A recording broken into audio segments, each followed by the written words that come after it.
Muy buenas noches, querido magistrado. Nosotros somos del grupo E, el cual vamos a dar un caso hipotético que es del legado del Don Salvador, en el cual nuestro grupo está conformado por María del Carmen Soto, Sonia Loja, Stalin Tipán, Angélica Caliataxi y mi persona, Marco Araujo. Claro, vamos a empezar con esto con una brevedad de preguntas. Compañera María del Carmen Soto, ¿qué tipo de sucesión se aplica en el caso de Don Salvador Ortega? Claro, Marco, contestando a su pregunta, en este se aplica la sucesión intestada, ya que el testamento que don Salvador otorgó fue declarado nulo por no cumplir con las formalidades exigidas por la ley. Según el artículo 997 del Código Civil ecuatoriano, cuando una persona fallece sin testamento válido, la sucesión se transmite como una intestada, es decir, se transmite conforme al orden de herederos. Es esa la respuesta, Marco. Claro, pero ¿por qué no se considera en este caso como una sucesión mixta? A ver, no se trata de una sucesión mixta porque no existe un testamento válido que distribuya parte del patrimonio. La sucesión mixta ocurre cuando una parte de los bienes se transmite por testamento y otra parte por ley. En este caso, como el único testamento fue anulado, la totalidad del patrimonio se distribuye por sucesiones intestadas sin mezcla de disposiciones testamentarias. Esa sería. Pero, Marco, yo le pregunto, ¿por qué es importante la correcta reconstrucción de los acervos sucesorios conforme al libro 3 del Código Civil ecuatoriano? Claro, compañera, muchas gracias por la palabra, ¿no? Respondiendo a tu pregunta, hay que determinar las legítimas a esto, ¿no? Es decir, la parte mínima de la herencia que corresponde obligatoriamente a los herederos forzosos. Verificar la existencia de las donaciones colacionables. ¿Qué es esto? O sea, es decir, aquellas personas que fueron otorgadas en vida del causante o sus herederos forzados, que deben sumarse al patrimonio hereditario, salvo el manifiesto de una expresa o en contrario. Claro, todo a esto está garantizado el respeto de los derechos sucesorios conforme establecido en el Código Civil, el libro 3 de Ecuador, específicamente los artículos 1997, 1998, 1211 y el 1220. Claro, Marco. Pero por otra parte, dígame, ¿cómo se determina el acervo imaginario en una sucesión y cuál es su importancia jurídica según el Código Civil ecuatoriano? Claro, compañera, hay que tener muy en claro que tenemos cinco acervos actualmente en el Ecuador, en el cual el imaginario es uno de los más importantes, ¿no? Es una herramienta jurídica clave en esta de los derechos sucesorios ecuatorianos, ya que permite calcular la forma y justa legítima de los herederos, la porción conyugal y las mejoras que se va a brindar. Se determina sumando el acervo líquido de todas las donaciones colacionables en la vida del causante que hizo a sus herederos forzosos. En este mecanismo tiene como finalidad asegurar que ninguna heredera o heredero reciba por vía de donación anticipada. Hay que tener muy en claro que legalmente lo corresponde, evitando los desequilibrios de la distribución de la herencia. A esto, en los fundamentos legales del Código Civil hay que tener muy en claro que en el artículo 1220 establece que el acervo imaginario se utiliza para calcular las legítimas y otras porciones forzadas, considerando que el patrimonio total del causante más las donaciones de las colacionables. Claro, para no extenderlo mucho, una conclusión del acervo imaginario es garantizar la equidad en la sucesión y el respeto de los derechos de los herederos forzados, ¿no? La integridad del cálculo que se va a dar, la masa de herencia de todas las donaciones de la vida del causante quiso y sus descendientes, salvo la manifestación que exprese lo contrario, compañera. Ahora bien, me gustaría hacerle una pregunta al compañero Stalin. Dígame usted, según este caso, ¿usted cree que debe colacionarse una ayuda económica informal como el dinero entregado a Manuel para su negocio? Bueno, compañera, en este caso sí, la colación puede ser jurídicamente exigible incluso en ausencia de formalización expresa, siempre que se configure una libertad sustancial realizada por el causante a favor de un heredero forzoso, conforme el artículo 1236 del Código Civil ecuatoriano. lo determina para la presencia de la colación no es la formalidad del acto, sino su naturaleza jurídica como donación encubierta o ayuda significativa que pueda afectar la equidad entre legitimarios.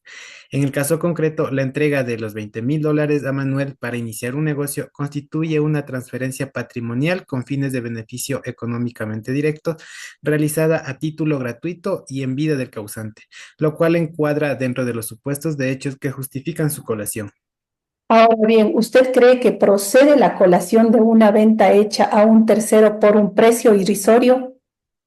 En este caso, no, compañero, una transferencia onerosa realizada a un tercero como una venta no es susceptible de colación hereditaria, ya que esta figura se limita a las donaciones o liberalidades realizadas en vida a favor de descendientes que concurran como herederos forzosos. Sin embargo, si existen indicios razonables de simulación o fraude, como ocurre cuando el precio de venta es ostensible inferiormente al valor de mercado, los herederos sí podrían impugnar dicho acto a través de la acción de reforma o reducción de donaciones inoficiosas reguladas en el artículo 1231 del Código Civil.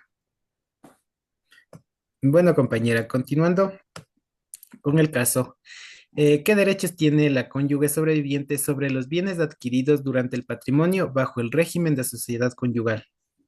En este caso, la señora Beatriz, como cónyuge del causante, tiene derechos reconocidos según el artículo 1199 del Código Civil. Al disolverse la sociedad conyugal por muerte, tiene derecho a la mitad de todos los bienes adquiridos durante el matrimonio, ya que le pertenecen por derecho propio, por lo que en este caso en concreto le corresponde el valor de $140,000 como ganancial, ya que el patrimonio al momento del fallecimiento del causante es de $280,000 y la otra mitad será dividido en partes iguales entre sus hijos. Bien, compañera. ¿Tiene derecho la cónyuge a una porción conyugal en la herencia del causante, aún existiendo descendientes? Según el artículo 1001 del Código Civil, en este caso la señora Beatriz tiene derecho a una porción conyugal complementaria si su parte de los gananciales, que es parte del acervo común, no le alcanza para llevar el nivel de vida que tenía cuando su esposo estaba vivo. Esta porción se suma a la que recibió más su mitad de gananciales. Ahora bien, en este caso, la señora Beatriz tendría derecho a la porción complementaria, que es la cuarta parte del acervo líquido hereditario, igual que a cada hijo, y el valor que le corresponde es de $28,000, ya que la ley siempre va a buscar la equidad entre todos los herederos forzosos. Muchas gracias, compañeros, por la información, ¿no? Por consiguiente, quisiera realizar una pregunta a la compañera Angélica. Compañera, si don Salvador falleció dejando hijos y esposa, tras declararse nulo su testamento, su hermana solicita ser incluida como heredera, ¿es legalmente procedente su petición?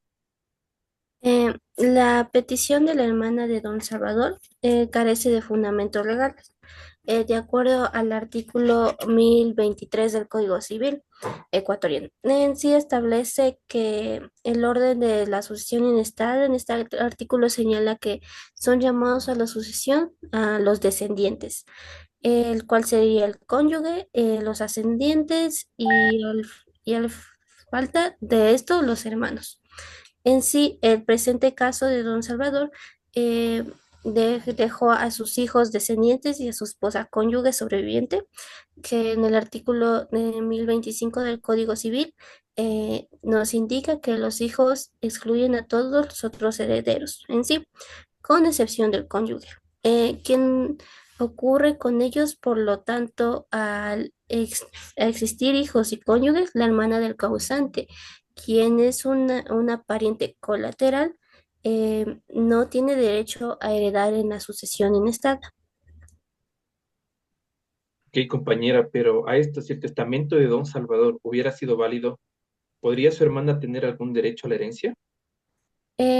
Si el testamento de don Salvador hubiera sido legalmente válido, eh, él habría tenido la opción de incluir a su hermana como beneficiaria de su herencia. Esto podría haber ocurrido a través de un legado definido en el artículo 1196 del Código Civil, como una disposición testamentaria a título singular. También podría haberla instituido como heredera en la porción de la libre disposición, de acuerdo con el artículo 1206, que en sí permite al testador disponer libremente de una parte de sus bienes una vez que sean respetados las legítimas de los herederos forzosos. Muchas gracias. Esta ha sido nuestra pequeña presentación sobre el legado de Don Salvador.